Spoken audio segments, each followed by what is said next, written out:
This is the Onion News Network, now with more attack satellites than any other network. Here are some of the stories we're tracking right now. Malia Obama's arranged marriage to a Taliban chief has brought a tentative peace.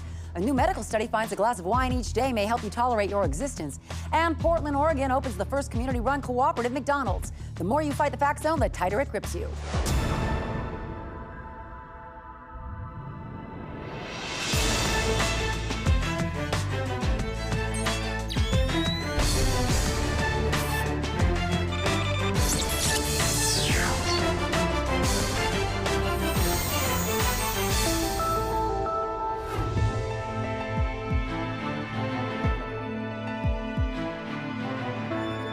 Welcome to the Fact Zone. I'm Brooke Alvarez. Right now, we're continuing the Onion News Network's coverage of the death of the American dream. The end came at 12:14 p.m. this afternoon when the last person in the nation to believe that America is a land of boundless opportunity, that is Edward Tuffy, a bar owner in Pennington, Illinois, quietly let go of the dream while watching television and eating cereal on his couch.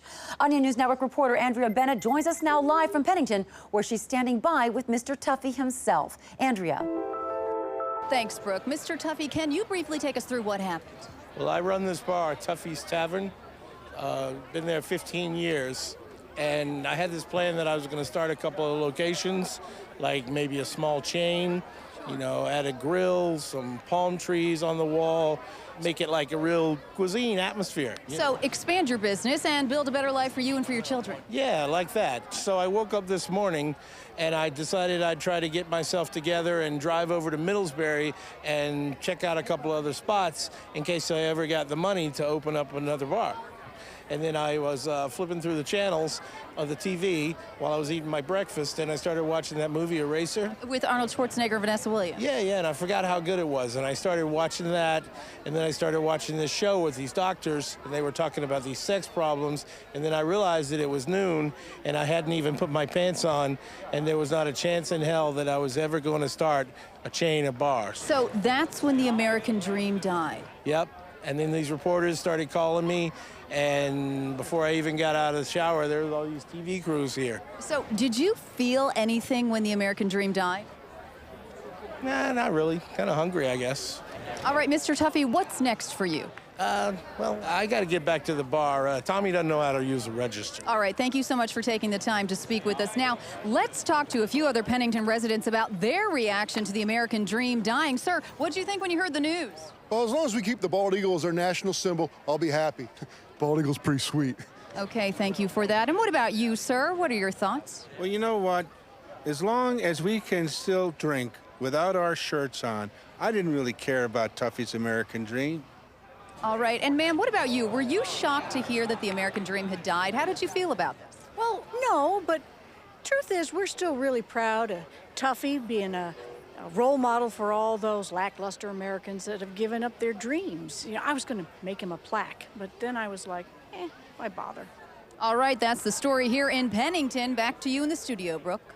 Thanks, Andrea. Well, Mr. Tuffy's abandonment of his bar and grill plan marks the end of a long decline for the American dream. For a quick look back now, let's go over to Tucker Hope at the Recon Wall. Tucker. Thanks very much, Brooke. As you may remember from your history books, Congress put the current American dream in place in 1894. Prior to that, the American dream had been to have a cellar filled with barley corn and to die in a manner not involving horrific disease or torture. But it wasn't long before the allure of the new dream started to fade, as evidenced in this letter written by a riverboat porter in 1901. I could toil to heft twice as many sacks of sugar each hour, but never would I rise above my lowly stature. Better then to drink and nap. By 1940, more than half the nation had completely given up trying, a phenomenon addressed in popular radio dramas from the time. Jimmy, I've been working on this here ranch since before you were born. Wow. Yep, I'm too lazy to go out and do something that might make me happy. Ah, jeez.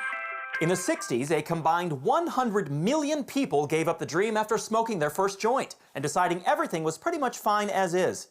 Then, in 1984, millions of Americans gave up the dream en masse when the song 99 Red Balloons made them realize that they would probably all die in a nuclear war anyway. By 2008, only 3 people still believed in the American dream. That is until FedEx employee Ramona Ellis gave up hers after getting pregnant from her manager, Theo. Then last year, 5th grader Paul Wang gave up on the American dream when he told a group of classmates that he wanted to become a great scientist and cure cancer, after which he was called a fag and pushed into a mud puddle. Bringing us to today, when Edward Tuffy gave up as well, finally extinguishing the last vestige of the once great American dream. Brooke. Thanks, Tucker. You bet. We'll, of course, have more updates from Pennington throughout the evening, but right now, let's move on to some of the other big news happening around the country. In a dramatic scene last night, a coalition of the nation's damaged women staged a drunken, tear-soaked march on the Capitol just after 2 a.m. The Onion News Network's chief Washington correspondent Jane Carmichael has more. Jane. Thank you, Brooke. The damaged women began their protest yesterday afternoon, marching on the National Mall at about 4 p.m., and then marching away furious, saying they were done with Congress once and for all. But then they came back again late last night, insisting that someone in Washington listen to them for once. Congress, all we're asking for is a little bit of respect, a little bit of your attention. Nobody ever listens. I don't know why tonight would be any different. It's just plays into all of our abandonment issues. The late-night protests started with tearful apologies, but quickly moved to anger as marchers demanded that Congress pass a bill making it illegal to say you love someone and then up and leave as soon as there's one little problem. Why are you ignoring us?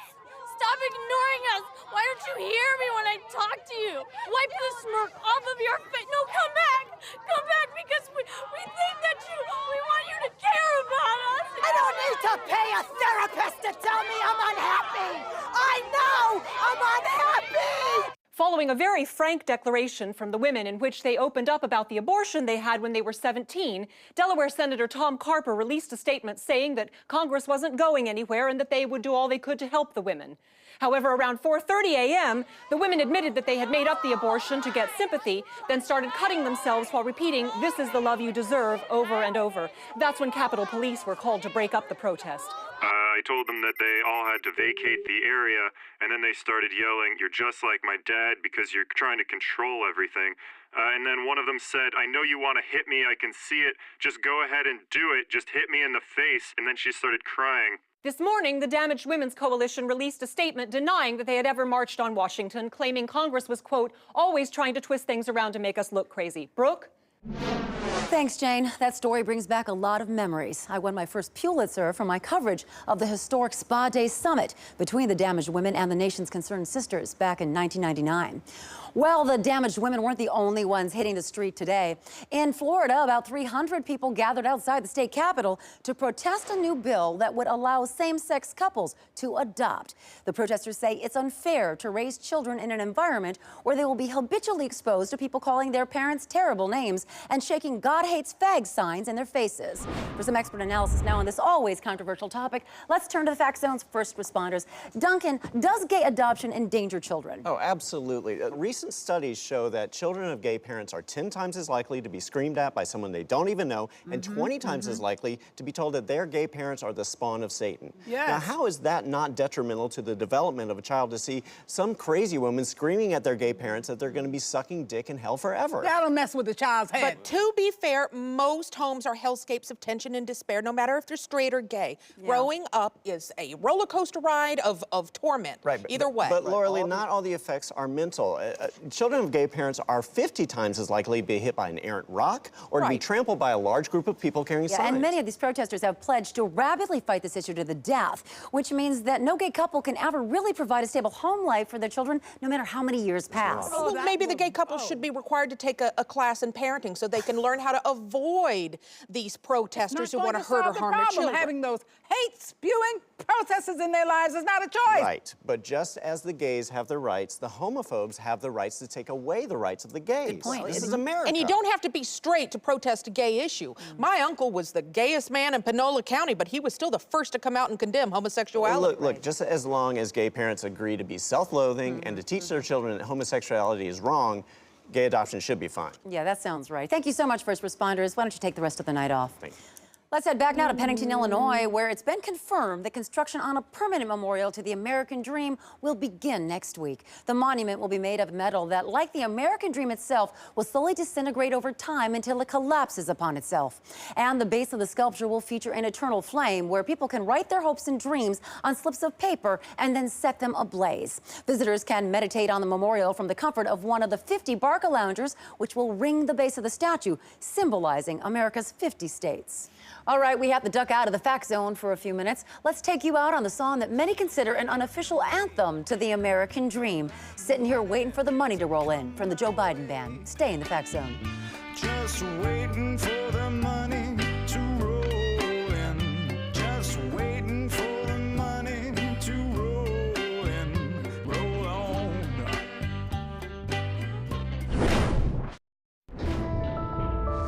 What you see in the fact zone, you can never unsee.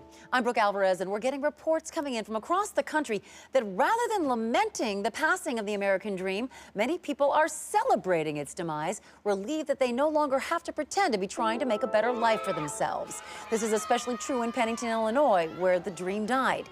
Dozens have gathered at Tuffy's Tavern in sight of the historic Dream's passing for a celebratory drink. I'm so glad it died. Now I don't have to feel bad about being anything more than the town floozy. Oh yeah, as soon as it died, I completely stopped feeling guilty about never having done an honest day's work in my life, unless you count huffing paint as work. I could watch those people drinking all night, but unfortunately we need to head back to Tucker Hope for a look at some of the other big stories going on right now. Tucker? Thanks very much, Brooke. Personally, I have no use for the American Dream. If I stay exactly where I am for the rest of my life, I will be a very happy man. All right, first let's start off in Las Cruces, New Mexico, where the cash-strapped NASA program has launched a new mission to explore New Mexico. A robotic probe set out on its course for Albuquerque at 10:14 this morning and began to collect soil samples through the use of its mechanical arm. NASA Administrator Michael Polasic said the Interstate 25 Odyssey project will provide vital information about the dirt in New Mexico and is much cheaper than actually going to space. The probe has already sent back some incredible footage of the side of the highway. Very cool. Now let's take a look at Pittsboro, Indiana, where champion NASCAR driver Jeff Gordon has donated $2 million to a new anti-illiteracy charity aimed at teaching Jeff Gordon to read. Gordon kicked off the project, which aims to stamp out Gordon's illiteracy in his lifetime, with a star-studded event where celebrities like Susan Sarandon and Kelsey Grammer read Mr. Gordon some of their favorite books while he sat on a so-called learning rug. At the event, Gordon announced, "Teaching me to read is the most important investment Americans can make in my future." Now, over to Washington, D.C., where Vice President Joe Biden has made an announcement that he will be releasing his Secret Service detail and replacing them with a squad of sexy female bodyguards. The team includes sharpshooter and demolitions expert Vivica Clay, Azura Moon, a Malaysian martial arts expert, and champion lightweight boxer Hera Rodriguez. Though the Vice President's bodyguard roster is currently full, Biden said he is always on the lookout for new talent. Anyone wishing to be considered for the team can upload a resume of fighting skills and a photo of themselves in a bikini to the White House website. Brooke. Thank you, Tucker. Now let's turn our attention back to the death of the American Dream. The international response to the event has been swift, with many world leaders offering their support. British Prime Minister David Cameron released a statement today officially inviting America to join England's slow descent into irrelevance. Leaders from the islands of Micronesia released a statement saying, quote, "We anticipate the cast-off remnants of the American Dream to arrive on our shores in the coming months, along with the other garbage your country dumps into the ocean." And Norway has offered America temporary use of the Norwegian Dream, which essentially involves dried fish and a more collective view of society. We here in America truly appreciate these sentiments. Unfortunately, a handful of other nations have not been so kind, making snide remarks about the death of the Dream and even implying that the United States is past its prime. To those nations, I have one thing to say. We may have lost the American Dream, but we are still the country that invented the zipper. Yes, other nations may have pulled ahead in quality of life or national spirit, but no one will ever create a more elegant method for keeping pants shut than a row of tiny metal teeth. ever. And yes, the Asian continent now manufactures 90% of the world's zippers, but we brought it into being. We didn't do it for fame. We did it to help people keep their pants up. Would African doctors be able to cure diseases without the zippered bag that holds their stethoscopes? Would Indian workers be able to program the world's computers if they couldn't close their laptop cases? Would man have made it to the top of Mount Everest if they had to close their tents with a series of buckles? No. So to those nations who called America a, quote, collapsing bloated giant and a failed imperialist experiment, I just say, sorry, I can't hear you over the sound of the world zipping up. All right, we'll return with more in a few minutes. As we go to break, let's take a look now at another reaction to the death of the American dream, this one from an American in Los Angeles, California. The American dream for me, was to go through life without losing a leg, so really it ended for me, about 6 months ago. Stop, wait there. Okay, coming to the Fact Zone. I'm Brooke Alvarez. Is NPR guilty of desensationalizing the news? Find out later tonight on Media Monitor with Kyle Ladofsky. But right now, we're getting word that Congress has already begun work on selecting a new American dream. Let's go now to a live feed from Washington, where the new dream is being discussed. For you, a proposal for a new American dream, PD number 432A, the so-called sex with celebrity dream. Under this American dream, every U.S. citizen would strive toward one day having sex with a B-list celebrity. Just a bit of clarification. This dream seems similar to PD 309, in which the American dream would be to attain 3 or more groupies, and that it is both a fame and sex-based dream. Well, the text of the dreams are very different. Before we move on, I'd like to make a proposal to return to the discussion of PD 428, the American dream to create our own novelty tourist attraction.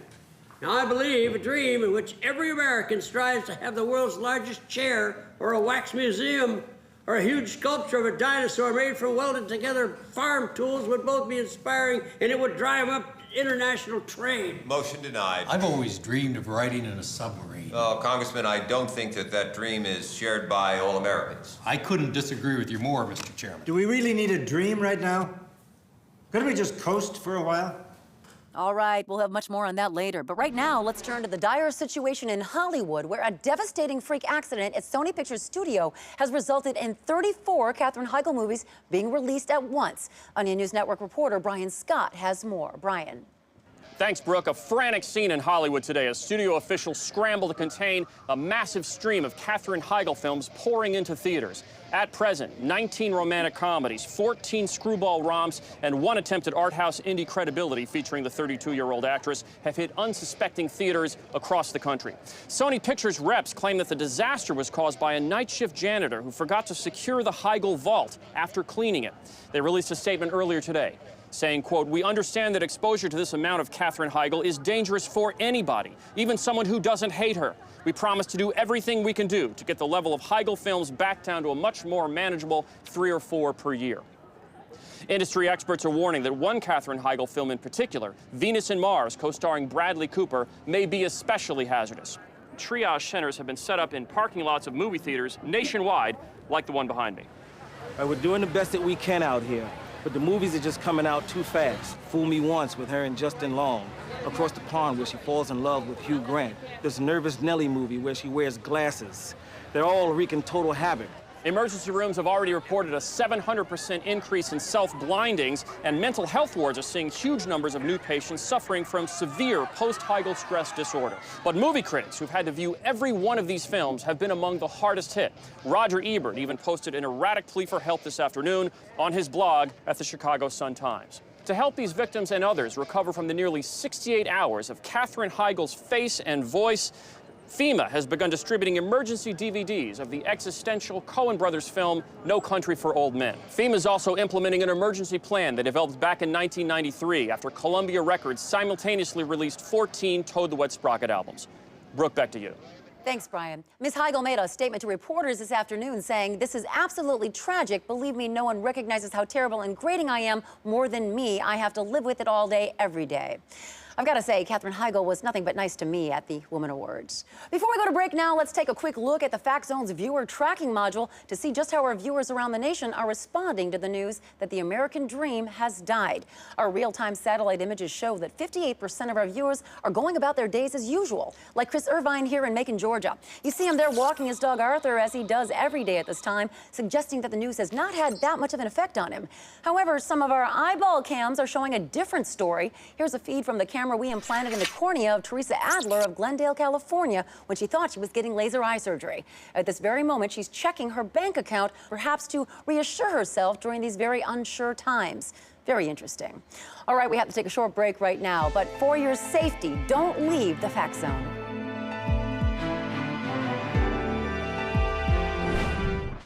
Since time immemorial, fire has lived side by side with man. We invite it into our homes. We share our most intimate moments with it. But can fire be trusted?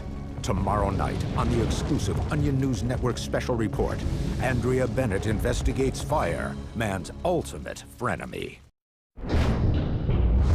You are once again ensconced in the Fact Zone. I'm Brooke Alvarez. The UN has just announced that it will be sending additional violence-keeping troops into Somalia to ensure that the violence continues there.